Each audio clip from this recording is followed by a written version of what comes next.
Penny Hardaway looked like the kind of player who was supposed to define an era. He had size, creativity, ball handling vision, and that smooth, effortless style that made everything look easy. In the mid-90s, he felt like the perfect modern guard before the modern game had even fully arrived. Alongside Shaquille O'Neal in Orlando, Penny looked like the future of the league. Multiple All-Star appearances, deep playoff runs, and a game that blended flair with control made it feel like he was only getting started. That is what made the fall so cruel. The injuries did not slowly wear him down over a decade. They came early and they came hard. Knee problems, surgeries, cartilage damage, and the kind of physical decline that steals a player's first step before people are ready to accept it. Once that burst faded, so much of Penny's magic faded with it. By the time he reached the later stage of his career, he was no longer the rising face of the NBA. He was a painful reminder of what could have been. His downfall did not just take away a star. It took away one of the league's most haunting what-if stories. Andrew Bynum looked like the next dominant center the NBA could build around. He was huge, skilled, mobile for his size and still incredibly young when people started talking about him like a future franchise pillar. He helped the Lakers win championships, made an all-star team, and by 2012 it genuinely felt like he was stepping into his prime. That is why his collapse still feels so strange. This was not a player who faded in his late 30s. This was a player whose body started breaking down before his career ever had the chance to fully become what it was supposed to be. The knees were the real enemy. Dislocations, meniscus damage, swelling structural problems, one issue stacked on top of another until the foundation of his game no longer held. And for a 7-footer, once the knees stop cooperating, everything starts to go with them. By the time he left Los Angeles, the downward spiral was already obvious. Philadelphia traded for him and never even got a real version of him on the floor. Shortstops followed. Very little production followed. And then almost unbelievably, it was over. Bynum did not just decline. He disappeared from the path that once looked built for stardom. Amar'e Stoudemire once felt like violence at the rim. He came into the league straight out of high school and immediately looked different. He was explosive, powerful, and built to destroy defenses in transition and in the pick and roll. With Steve Nash in Phoenix, he became one of the most dangerous finishers in basketball. 20-plus points a night, highlight dunks, all-NBA recognition. For a while, Amar'e looked like one of the easiest stars in the league to believe in. Then the knees began to take that version of him apart. Microfracture surgery is the kind of phrase that follows athletes like a shadow, and for Stoudemire it marked the beginning of a very different career. He still had moments. He even had a strong stretch in New York that made it seem like maybe he had beaten the odds. But the body kept collecting damage. The explosion faded. The consistency went with it. And once a player like Amar'e loses the lift that made him terrifying, he stops feeling like Amar'e. That is what made the downfall so jarring. He did not lose his name. He lost the force behind it. For a few years, Deron Williams belonged in every serious point guard conversation. He had strength control vision and the kind of calm command that made the game look slower when he had the ball. In Utah, he looked like the perfect floor general for a winning system. He could score, create punish switches, and run an offense without wasting motion. That is why his downfall never felt loud at first. It felt unsettling. The trade to New Jersey changed the environment around him, and not in a good way. The structure was weaker. The burden was heavier. And while he still put up numbers, the version of Deron that once looked so solid started to loosen. Then the ankles really took over. Swelling injections, surgeries, constant pain. For a guard whose game depended on balance, change of pace, and physical control, that kind of damage is devastating. He was still there, technically. But the burst was flatter. The rhythm was off. The authority he once played with started fading. By the end, he was no longer a franchise point guard. He was a former star trying to survive on a body that had already started pulling him backward. Deron Williams did not fall in one dramatic crash. He slowly drifted away from the version of himself that once felt automatic. Carmelo Anthony looked built to score forever. From the moment he entered the league, that part was obvious. He had size, touch, footwork, balance, and one of the cleanest scoring arsenals of his generation. In Denver and later at his peak in New York, Melo felt like the kind of player who could get a bucket against any defender in any situation. That is what made his decline so complicated. Because the talent did not suddenly disappear. The league just stopped rewarding his style the way it used to. As the NBA moved harder toward pace, efficiency, ball movement, and spacing, Melo's game started to feel older than it once had. The isolation scoring was still beautiful. The mid-range touch was still real. But the overall value of that approach was changing. And once the scoring volume dipped, there was no easy second identity waiting behind it. His minutes shrank. His role became awkward.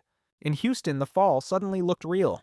A player who had once been a franchise centerpiece lasted only a handful of games before being moved aside. He did hang on longer after that, and he still had useful stretches. But the image had already changed. Carmelo Anthony did not just get older. He became a symbol of what happens when an elite scorer reaches the moment where scoring alone is no longer enough to hold everything together. Roy Hibbert's downfall might be one of the strangest because it felt like the league changed around him almost overnight. At his peak, he was exactly what teams wanted in the middle. He was massive, disciplined, and elite at protecting the rim. In Indiana, he anchored one of the best defenses in basketball and gave opponents real problems in the playoffs. For a while, Hibbert looked like the kind of center every contender needed. Then the game shifted. Fast, spacing got wider. Big men were dragged farther from the rim. Switching mattered more. Mobility mattered more. And suddenly the very things that made Hibbert valuable started feeling limited instead of essential. He could not stretch the floor. He could not switch comfortably. And once teams started forcing him into space, his impact changed dramatically. What made it even harder to watch was how fast the confidence seemed to go with it. The production dropped. The playoff performances became shakier. The aura disappeared. And once that happened, the fall was brutal. Roy Hibbert was not undone by one catastrophic injury or one giant scandal. He was undone by evolution. He was built for a version of basketball that stopped existing, and once that happened, his place in the league vanished far faster than anyone expected. Joakim Noah was never built to dominate with elegance. He dominated with energy, with emotion, with effort that felt almost violent at times. In Chicago, he became the heartbeat of a team that fed off toughness defense and constant disruption. He was not a pure scorer, but that was never the point. Noah mattered because he rebounded everything, protected the paint, passed better than people expected, and played every possession like it personally offended him to lose it. That is why the downfall felt so sharp once the body began to fail. After 2014, the signs were everywhere. The movement was worse. The lift was worse. The field goal percentage dipped. The minutes fell. Then came the knee problems, the suspension, the shoulder injury, and the steady sense that the edge which made him special was slipping away. And with Noah, that edge was everything. Once the body could no longer support that non-stop intensity, the rest of his game had very little room to hide. He bounced around after Chicago, but the version that had once looked like the emotional core of a contender was gone. Joakim Noah did not just slow down. He lost the force that made him feel alive on the floor. Victor Oladipo looked like one of the best comeback stories in the league right before he became one of its saddest injury stories. When he arrived in Indiana, everything clicked. He became an all-star, a top-tier defender, a steals leader, and the kind of two-way guard who seemed to be entering the true prime of his career. There was burst. There was control. There was confidence. For the first time, it felt like Oladipo had fully become the star people thought he could be. Then came the quad injury in 2019, and the entire path changed. That injury alone was devastating. But what made the downfall even crueler was that it never stopped there. Another surgery followed. Then more rehab. Then later, another major knee injury. At some point, the story stopped being about getting back to stardom and became about simply getting back on the court. That shift is what makes Oladipo's fall hit so hard. He did not lose his place because the talent disappeared. He lost it because his body kept targeting the exact traits that made him dangerous. The quickness, the lift, the ability to explode past defenders and rise over traffic. When those things went, the player people had just started to believe in at the highest level went with them. Kemba Walker's downfall was not loud. That is part of what makes it so sad. He was never built on size or overwhelming strength.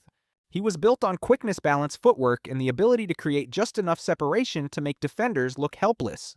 At his best in Charlotte, Kemba was one of the league's most dangerous small guards. He could score in bunches, break defenders down off the dribble, and carry far more offensive responsibility than a player his size should have been able to handle. But players built like that live on thin margins. And once the knees started to go, the whole structure started to weaken. Boston was where the drop became impossible to ignore. The burst was lower. The recovery never looked complete. Every strong stretch seemed to come with another setback waiting behind it. From there, the decline felt quiet but relentless. Less lift, less rhythm, less trust from teams. What had once looked like a long prime turned into short stops, reduced rolls, and a game that no longer had the same sharpness. Kemba Walker did not crash in one dramatic moment. He just kept losing small pieces of the player he used to be until the full picture no longer looked the same. Lamar Odom's downfall feels different from most of the names on this list because it was never just about basketball. At his best, Odom was one of the most versatile forwards in the league. He could handle the ball pass like a guard rebound like a big and fit into winning teams without needing the spotlight. That is what made him so valuable. He was the connective tissue, the kind of player who made talented teams feel complete. And for a while, especially with the Lakers, he did exactly that. Then the structure around his life started to come apart.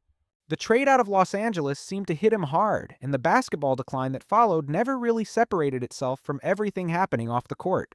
His conditioning slipped, his role shrank, the production dropped, and what once looked like a uniquely gifted all-around game started to feel distant. But with Odom, the real weight of the downfall came from how personal it became. Addiction, grief, emotional collapse, and a medical crisis that nearly killed him turned his story into something much heavier than a normal career decline. That is why his fall lands so hard. Lamar Odom was not just a player who lost his game. He was a player whose entire life seemed to unravel at once. And when that happens, basketball becomes only one part of the loss. What makes these downfalls so hard to watch is that they do not all break the same way. Some careers were taken by injuries before they ever reached their full size. Some were erased by a league that changed faster than the player could. And some collapsed under weight that had nothing to do with the scoreboard. But all of them leave behind the same feeling. Not just that a great player fell off, but that something bigger was interrupted. A future. A prime. A version of a career that was supposed to last much longer than it did.